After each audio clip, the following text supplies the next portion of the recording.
আমারও আমার স্ত্রীর মারা যাওয়ার পর আমার সম্পত্তি আপনার ফাউন্ডেশনকে দান করব, কিভাবে করব? প্রথম কথা হলো, ধন্যবাদ, আপনি আসুনা ফাউন্ডেশনে আপনার সম্পত্তি দান করে যেতে চান।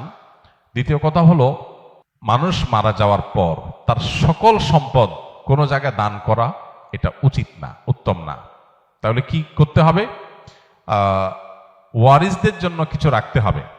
এবং জীবদ্দশায় চাইলে তো মানুষ সবকিছু দান করতে পারে, কিন্তু মৃত্যুর পর যদি সে বলে যায় যে আমার সকল সম্পদ এক জায়গায় দান করবো, এটা জায়েজ নাই। তাহলে কি করতে হবে? সর্বোচ্চ 1/3 পর্যন্ত কার্যকর হবে। আপনার টোটাল সম্পদের 3 ভাগের 1 ভাগ আপনি টোটালটা দান করার জন্য ওসিয়ত করতে পারবেন। আর জীবদ্দশায় দিলে পুরোটাই আপনি দিতে পারবেন, কিন্তু জীবদ্দশায় পুরোটা দিলে আপনি কতদিন বাঁচবেন, আপনি কিভাবে চলবেন?